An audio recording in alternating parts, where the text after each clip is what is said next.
No fundo do Oceano Atlântico, jaz um navio de guerra alemão, cujo nome causava medo no início da Segunda Guerra. O Bismarck, a máquina de guerra mais moderna de Hitler. Um navio blindado e fortemente armado. Não tínhamos nada que pudéssemos comparar a ele. A Marinha Real Britânica se reúne na tentativa de barrá-lo. O nosso objetivo era afundá-lo. Vamos relembrar a primeira e última viagem do Bismarck passo a passo, a partir de relatos das testemunhas que conseguiram sobreviver e de um exame cuidadoso dos destroços do navio. Vamos reconstituir a grande batalha que afundou um dos navios de guerra mais temidos da história.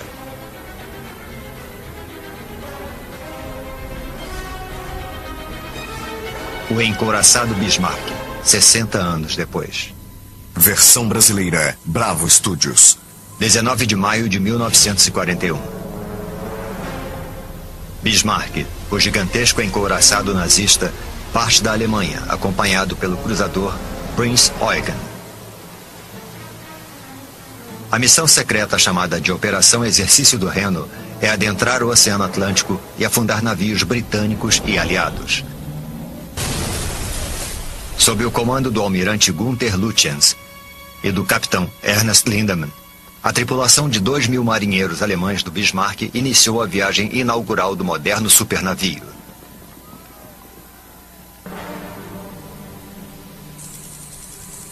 21 de maio de 1941. O Bismarck e o Prinz Eugen chegam a um fiord na Noruega, ocupado pelos alemães. Antes de ir à luta, a tripulação aproveita seus últimos momentos de paz e tranquilidade. Era um lindo dia quando ancoramos naquele fiord. Tivemos permissão para caminhar no convés. Muitos tripulantes do Bismarck são jovens inexperientes, entusiasmados por estarem a bordo de um navio de guerra novíssimo e considerado invencível.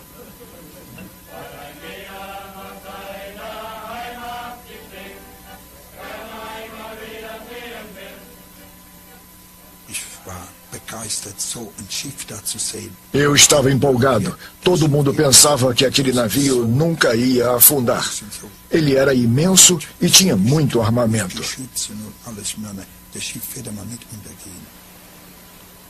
O Bismarck era um reflexo da intenção de Hitler de dominar os oceanos. O Bismarck reunia toda a tecnologia naval alemã daquele tempo. Era o maior navio de guerra, o mais poderoso e também um dos mais rápidos daquela época. O encouraçado pesava mais de 53.000 toneladas e tinha 251 metros de comprimento. Apesar do tamanho gigantesco e da blindagem resistente, ele atingia 55 km por hora. E o Bismarck estava armado com artilharia pesada. Cada um dos canhões lançava balas de 381 milímetros, que alcançavam 35 quilômetros.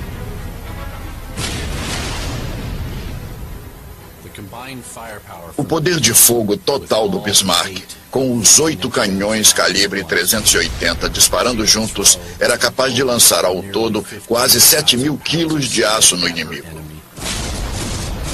Os alemães estavam certos de que o Bismarck conseguiria uma grande vantagem na guerra marítima. O que eles não sabiam era que o novo encouraçado os aguardava. Manhã de 21 de maio de 1941. Os tripulantes do Bismarck aguardam ordens para dar início à missão secreta, ocultos na escuridão, mas ficam arrasados com o que observam no céu.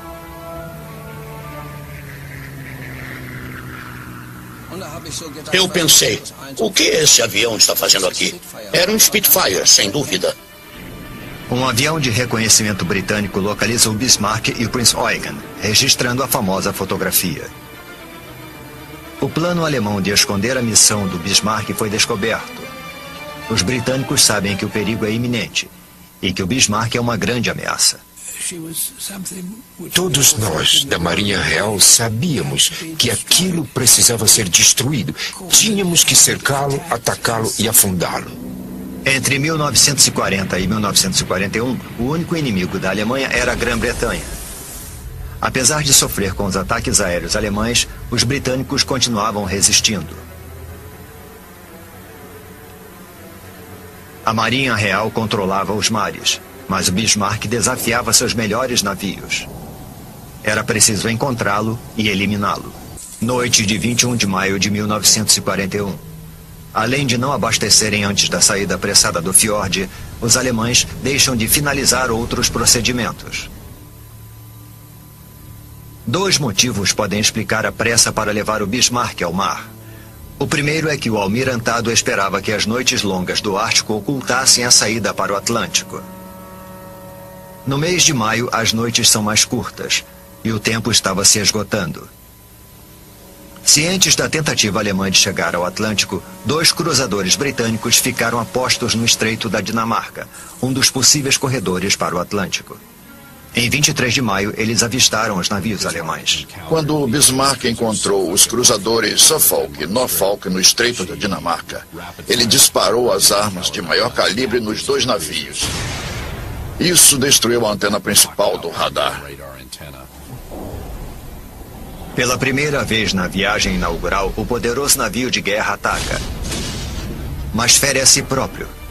Instalada às pressas, a antena dianteira do radar não suporta o impacto do armamento poderoso do navio.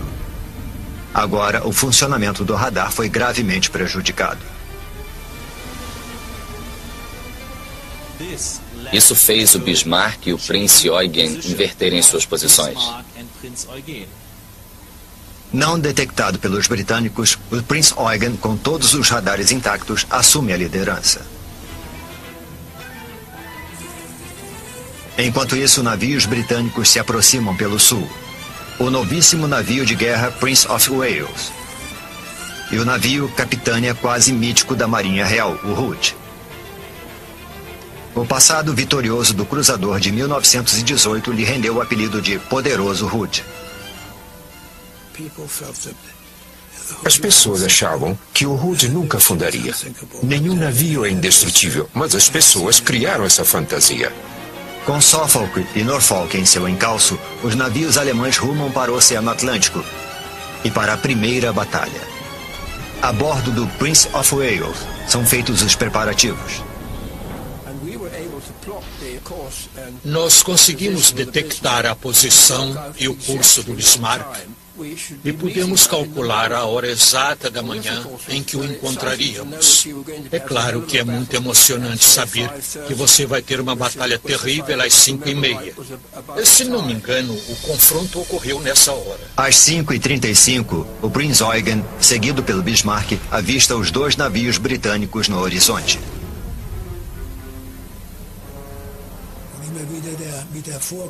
A gente achou que não ia acontecer nada. O Bismarck era indestrutível e nós iríamos arrasá-los.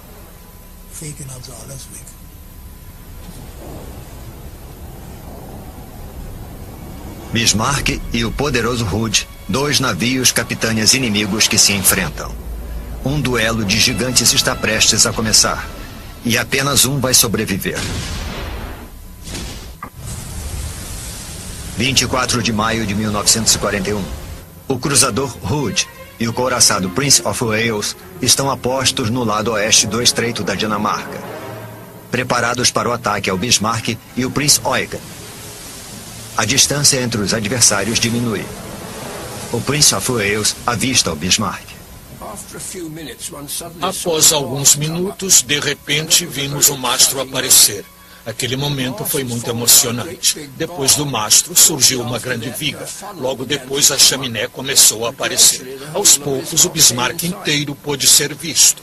Mas o cruzador britânico cometeu um erro fatal. De longe, o contorno gigante dos 2 navios alemães parecia igual. Hood identificou o Prinz Eugen, que liderava os navios alemães, como sendo o Bismarck. Hood ficou atirando no Prinz Eugen, que era, na verdade, o alvo errado. Atrás do Prinz Eugen, o Bismarck se prepara para agir e coloca os navios britânicos sob a mira. A primeira salva da artilharia é disparada contra o alvo certo. O Bismarck ajustou o alvo quase imediatamente. Mesmo sem um radar, o sistema sofisticado de ajuste do alvo funcionou com perfeição.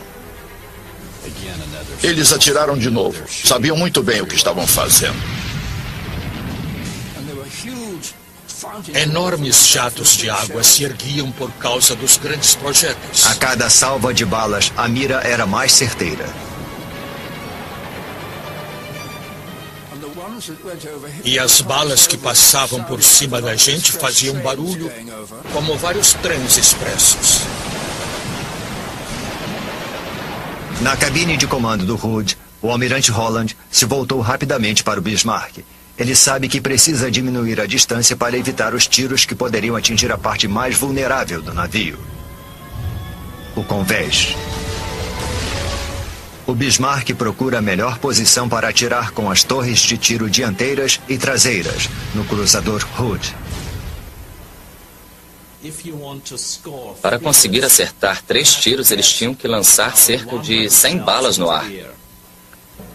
Encouraçados e cruzadores são blindados nas laterais, mas o Hood era mais vulnerável, porque a blindagem abaixo do convés era mais fina. Agora ele estava na mira perfeita para o ataque do Bismarck. O almirante Holland estava na cabine de comando tentando diminuir a distância entre o Hood e o Bismarck o mais rápido possível. Ele sabia que seu navio era vulnerável a tiros vindos de cima. O Bismarck ataca outra vez. Um projétil perfura a blindagem fina logo acima do arsenal, onde estavam as balas de 380 milímetros altamente explosivas. Foi então que o Hood explodiu como se fosse uma queima de fogos.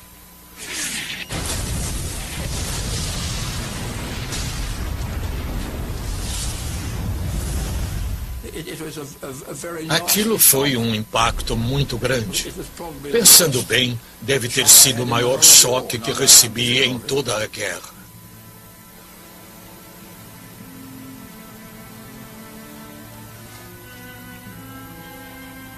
Após um duelo que durou apenas 8 minutos, 1.400 marinheiros do Hood faleceram num instante. Apenas 3 sobreviveram.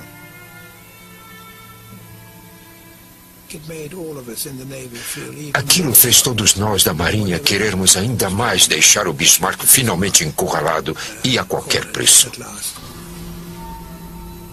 Foi uma grande vitória para a Alemanha. Mas durante a batalha, o Prince of Wales acertou um tiro que mudaria o destino do Bismarck. Um projétil de 35 centímetros de um canhão principal atravessou a proa do Bismarck, perfurando um tanque de combustível e permitindo a entrada da água. A bala atingiu o Bismarck perto do convés e abriu um orifício de saída enorme próximo à linha d'água do lado oposto. A tripulação do Bismarck percebeu o dano e suas graves consequências ameaçavam os alemães. Quase 1.000 toneladas de combustível foram inutilizadas. Assim, o Bismarck perdeu o combustível necessário para poder despistar os inimigos. O combustível seria necessário para a missão do encouraçado no Atlântico. Ele poderia ter sido abastecido na Noruega quando ainda estava em águas controladas pela Alemanha. Hoje vemos que aquela decisão foi fatal. Com a velocidade reduzida, ele ainda podia atirar, mas não podia fugir. O prejuízo foi grave. O Bismarck perdeu combustível e não podia se mover na velocidade máxima. O almirante Lutyens se dirigiu ao porto mais próximo da França, ocupado pela Alemanha, para consertar o navio. O Prinz Eugen, sob novas ordens, prosseguiu sozinho. Apenas após 6 dias foi cancelada a Operação Exercício Reno, a primeira missão do Bismarck, que consistiria em atacar navios aliados. O encouraçado, o grande trunfo de Hitler, tinha experimentado a primeira batalha, a primeira vitória e a dor das primeiras feridas. O mito de sua invencibilidade estava acabando. Na Marinha Real Britânica só havia um grito de guerra: afundem o Bismarck. O encouraçado alemão se dirigia à França com navios britânicos em seu encalço. A perda de combustível era uma grande preocupação. O Bismarck precisava manter a velocidade reduzida para poder chegar até o porto. Os cruzadores britânicos seguiram de perto, mantendo contato por radar. Um deles se movimentava em zigue-zague para confundir possíveis submarinos alemães. O capitão Lindemann ordenou que o Bismarck vá para este bordo, ao mesmo tempo em que o navio britânico se voltava para o porto.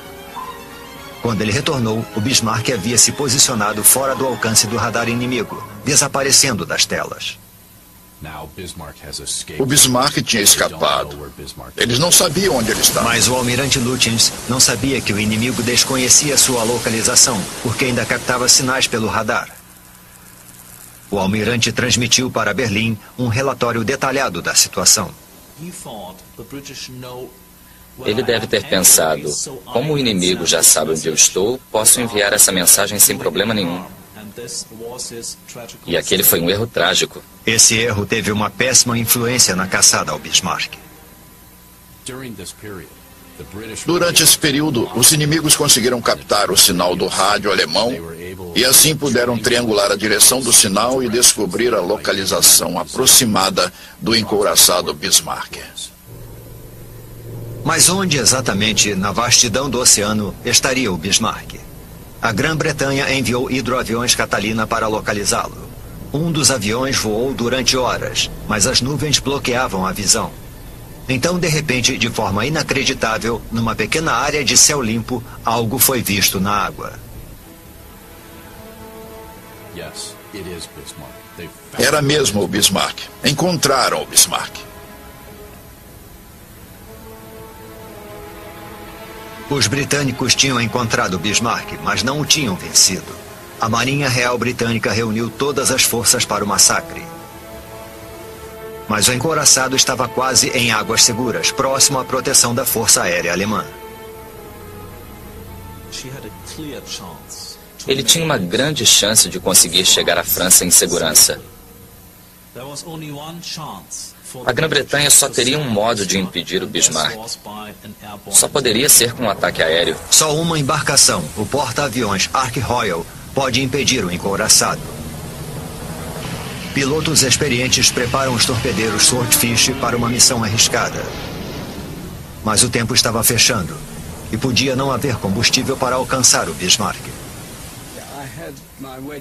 Eu coloquei a aliança por baixo da luva e quando eu estava no convés do voo, no avião, antes de decolar, eu comecei a sentir uma coisa e pensei, tomara que eu volte dessa. Mas no ar não há lugar para sentimentos. Os pilotos lutam contra o mau tempo e se concentram numa única missão: liquidar o Bismarck. A cerca de 8.000 pés, seguimos em direção ao encouraçado e começamos nosso ataque. O Swordfish é robusto, mas lento. É uma tecnologia de outra geração.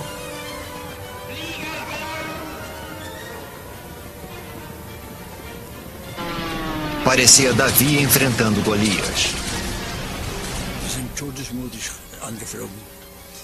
Eles vieram na nossa direção, prontos para desafiar a morte.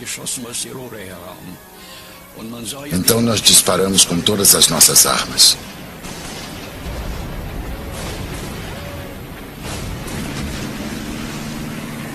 Parece incrível, mas nenhum avião foi derrubado.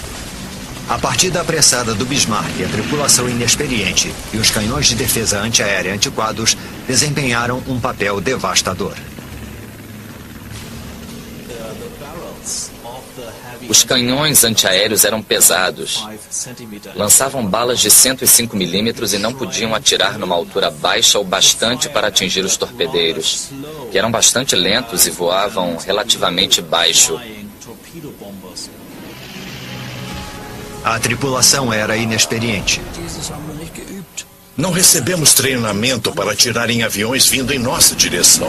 Otto Hunt utilizava um canhão antiaéreo de 37 milímetros, que ficava um pouco acima de um canhão maior.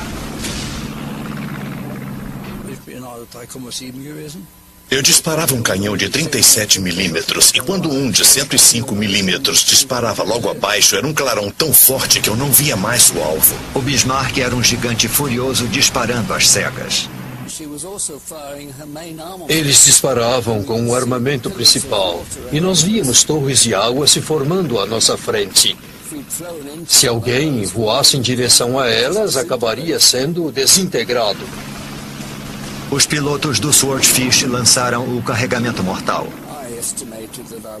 Calculo que eu estivesse a uns 80 metros quando lancei o torpedo. Meu copiloto, que olhou para o lado quando nos afastamos do navio, viu meu torpedo correndo na água, porque ele deixa um rastro atrás de si.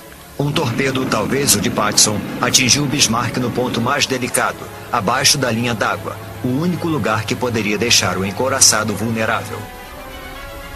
O leme, seu calcanhar de Aquiles. Acho que foi pura sorte nossa atingir aquele ponto do navio.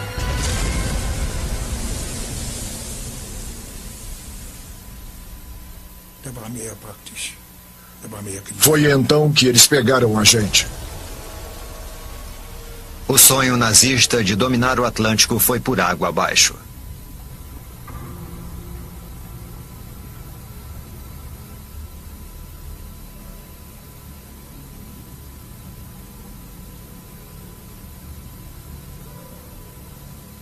Na expedição, as lembranças tomam conta dos 2 veteranos do Bismarck.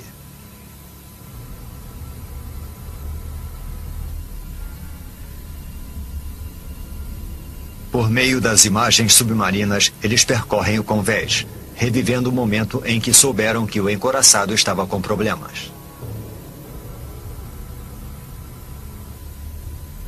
O gigante estava avariado. Para o Bismarck, a busca por um porto seguro tinha acabado. Um dos lemes estava emperrado. O vento forte impedia que o navio manobrasse e o levou na direção norte-noroeste. Não havia mais esperanças. O Bismarck ficou à deriva, esperando um ataque que aconteceria em breve. Lutyens avisou a Berlim pelo rádio e Hitler respondeu. Recebemos uma mensagem de Hitler. A nação alemã está do lado de vocês. E Lutyens respondeu: vamos lutar até a última bala. É o fim dos homens da Kriegsmarine, a marinha de guerra nazista. Os britânicos não sabem que deixaram o Bismarck avariado, mas o curso do encouraçado mostra algo de errado. Eles rastreiam um navio e sua direção é surpreendente. O curso do Bismarck seguia para norte, ou seja, na nossa direção. Impossibilitado de manobrar, o Bismarck só pode seguir numa direção, direto para a Marinha Real. Tudo pelo que torcíamos e rezávamos estava prestes a acontecer. Por todo o Atlântico, a Marinha Real convoca todas as forças disponíveis para uma batalha tremenda.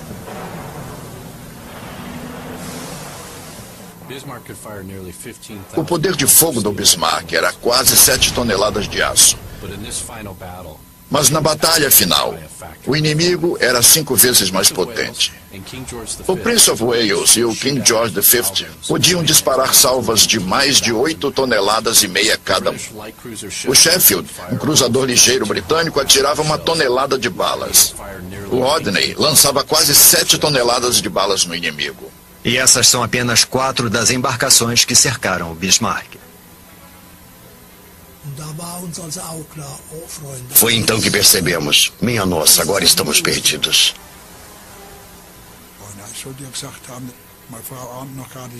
Alguém comentou: minha mulher nem sabe que logo vai ficar viúva. À noite, os contratorpedeiros britânicos atacam o Bismarck, que contra-ataca. Não há perdas em nenhum dos lados. A tripulação do encouraçado está exausta e o desânimo toma conta. Eles aguardam o fim.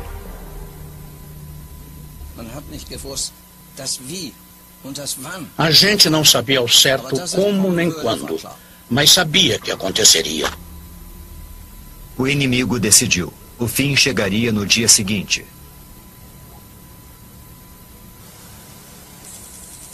Oito e 45 da manhã, 27 de maio de 1941. Preparado para o combate, Bismarck, o temível encouraçado alemão, surge em meio à neblina. Não sei de que cor ele era, mas parecia ser preto. Então era muito estranho e também incrível. O mito da força do Bismarck seria destruído. Às 8h47 da manhã, o Rodney abriu fogo. Imediatamente, o Bismarck contra-atacou.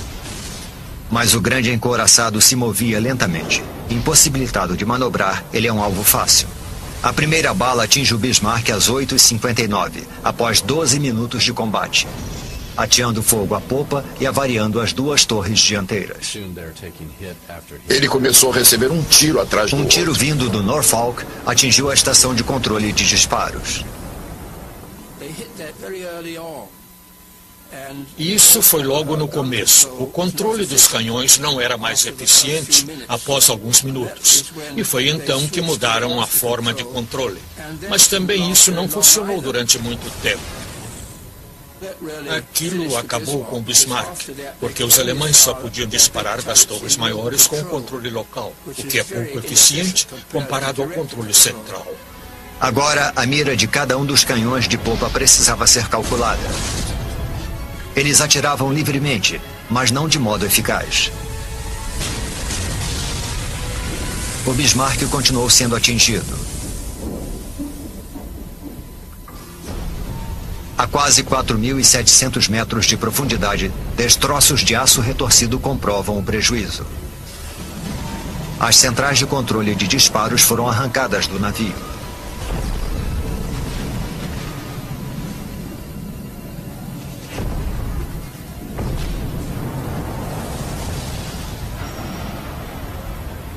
Tiros explodiram os hangares e a catapulta dos hidroaviões Arado 196.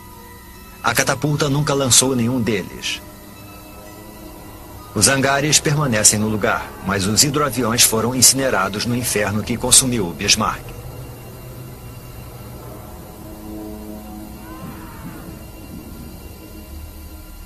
O aço superaquecido liberou carbono, que alimenta as bactérias no fundo do mar. Elas literalmente comem os restos do navio, criando crostas de ferrugem que lembram estalactites.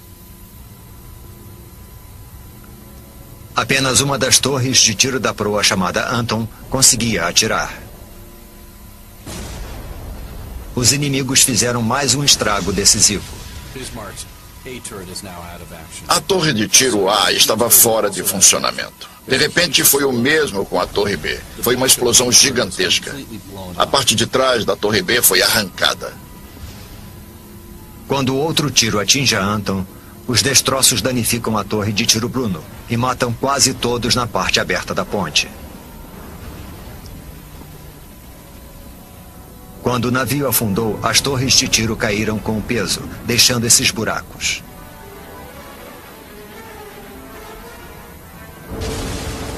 Às 9h12 após 25 minutos de conflito, os tiros destruíram a central de controle, matando seus ocupantes. Acredita-se que o capitão Lindemann e o almirante Lutyens tenham morrido aqui.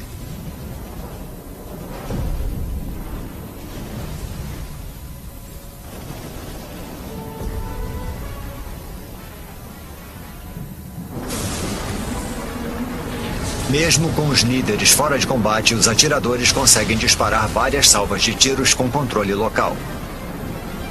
Durante a batalha, eles se concentram em apenas um navio. Atiraram no Rodney e conseguiram ajustar a mira com poucas tentativas. Mas os alemães não conseguiram mais nenhum golpe de sorte. O Rodney continuou o contra-ataque.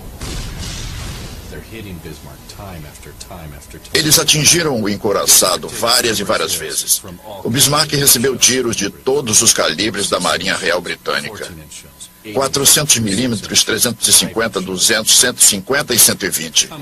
Eles vinham em direção ao Bismarck sem parar. Antes orgulhoso, o Bismarck virou um abatedouro infernal. O armamento antiaéreo estava despedaçado.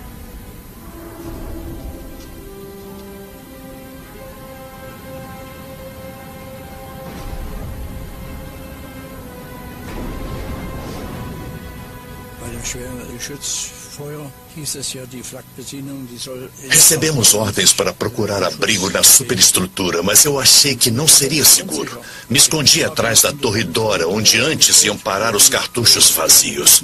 Foi assim que percebi que Dora não estava funcionando.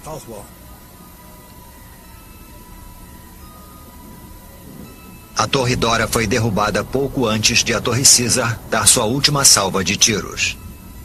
A fumaça obrigou os marinheiros a se retirarem.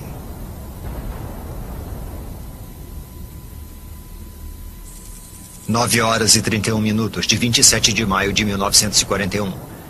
Em menos de 45 minutos, todo o armamento principal do Bismarck foi silenciado. Mas os britânicos continuam a atirar, com o objetivo de afundar o Bismarck. De longe, os inimigos observam pedaços do encouraçado sendo arrancados com cada impacto. Explosões, incêndios. Foi horrível.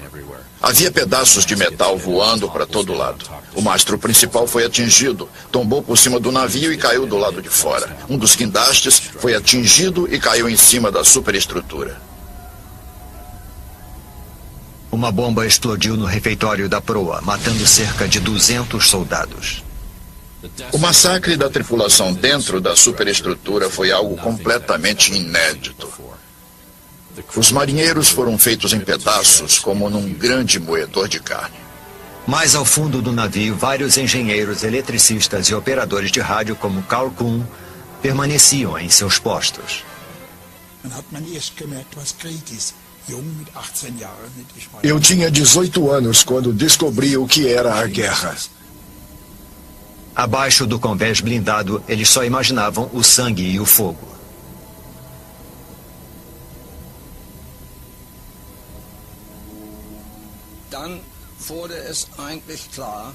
Aos poucos foi ficando claro que estávamos atirando cada vez menos e que éramos cada vez mais atingidos. A gente percebe, escuta e só, mas sem saber o que vai acontecer depois. Com os canhões do Bismarck silenciados, a Marinha Real Britânica se aproximou mais do alvo. O Rodney e o King George V se aproximavam cada vez mais. Então, a elevação das armas, que começou assim, ficou assim de tão perto que estavam. O Rodney se aproximou do Bismarck até que o encouraçado ficasse ao seu alcance direto. Apenas 3 quilômetros separavam os navios. Eles podiam ver as explosões, com pedaços do navio indo pelos ares, voando para o mar e caindo na água. As balas ricocheteavam em volta do Bismarck, vindas de todos os navios que atiravam nele. A artilharia não funcionava mais. Agora era cada um por si. Mas muitos tripulantes não estavam familiarizados com o labirinto no fundo do Bismarck.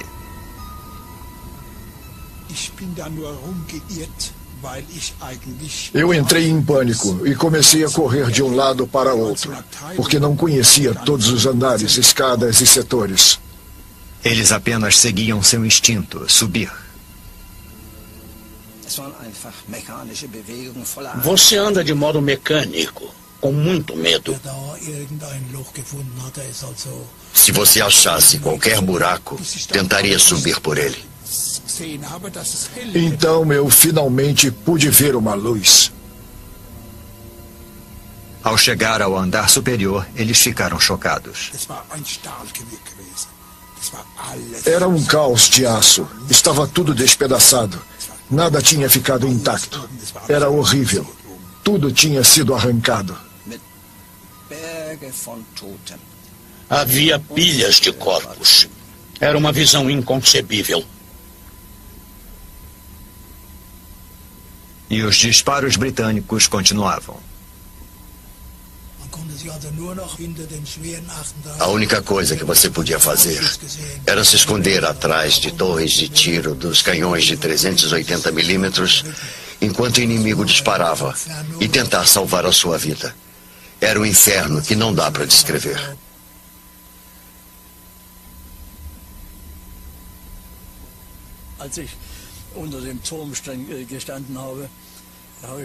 Eu estava atrás da torre e pensei em descer outra vez. Eu queria pegar a foto da minha noiva, mas acabei desistindo. Assim como o atirador Hunt, cada vez mais marinheiros procuram abrigo atrás da Torre D.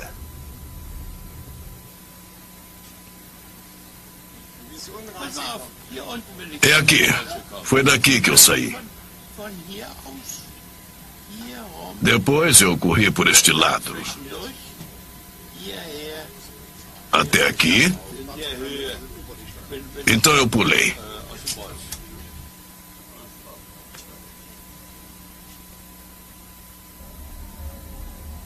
Os britânicos viam os marinheiros se jogando na água fria. Enquanto observávamos, vimos uma fileira de homens. Era a primeira vez que víamos o inimigo pessoalmente. Uma fila de homens vinha da superestrutura e corria para a lateral do navio até o convés, como limingues pulando no mar para fugir daquele inferno a bordo.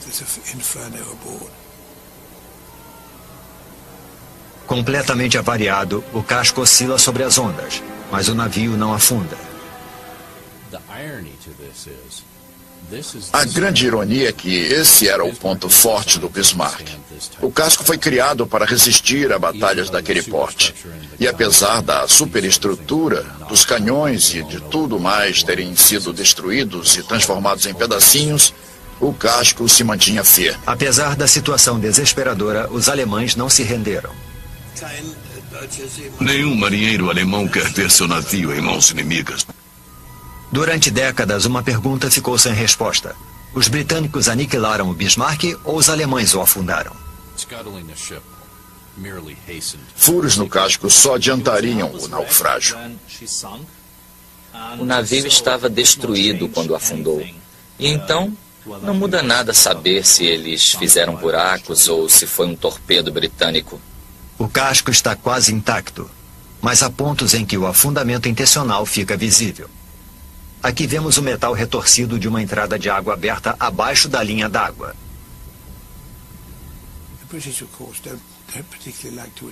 É claro que a Grã-Bretanha não gosta de admitir, porque prefere pensar que fez tudo sozinha, só que não foi bem assim. Se não ouvissem a ordem de abandonar o navio, muitos tripulantes que estavam no fundo da embarcação jamais teriam deixado os seus postos.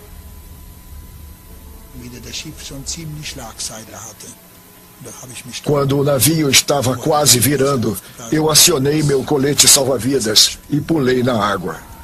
A água estava muito fria e também repleta de combustível.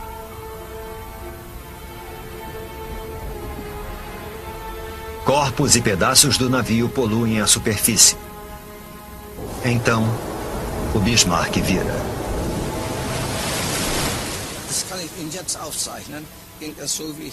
Eu poderia até desenhar.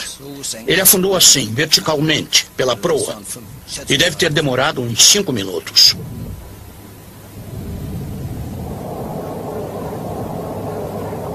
O Bismarck finalmente se foi.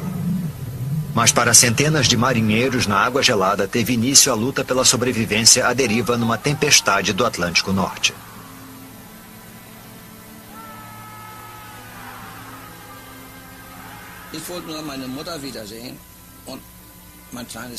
A única coisa que eu queria era ver minha mãe e a namoradinha que eu tinha na época. Não interessa como nem porquê. Você simplesmente quer aquilo. Respeitando a tradição naval, o cruzador britânico Dorsetshire recolhe os marinheiros alemães. Prestes a serem resgatados, muitos deles cometem um erro fatal. Eles nadavam em direção ao navio. Acabavam sendo empurrados pelas ondas e batiam a cabeça contra o casco.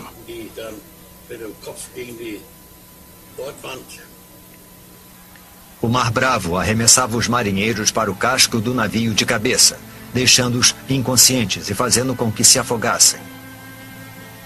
Para outros, um momento de sorte ou de brutalidade decidia a vida e a morte.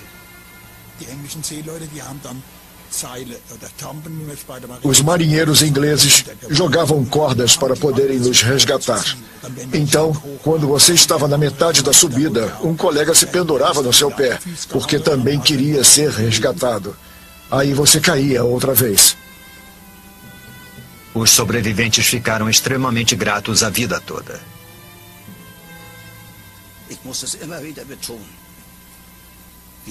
Preciso repetir isso muitas vezes. Os ingleses nos trataram como irmãos, apesar de terem atirado em nós meia hora antes.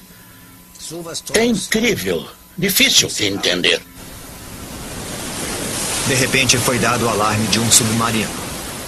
A presença de um submarino alemão nunca foi confirmada, mas os britânicos tomaram uma decisão terrível.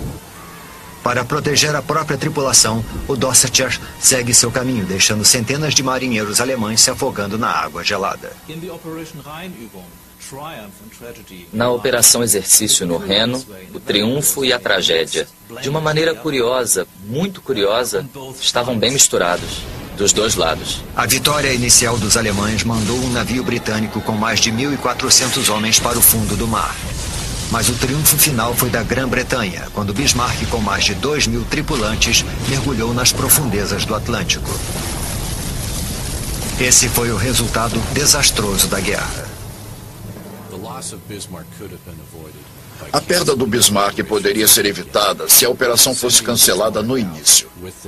Mandar o Bismarck para o mar com o cruzador Prince Eugen, apesar de todos os problemas que sabiam que existiam, para enfrentar uma marinha muito superior à britânica, na minha opinião, não foi uma decisão inteligente.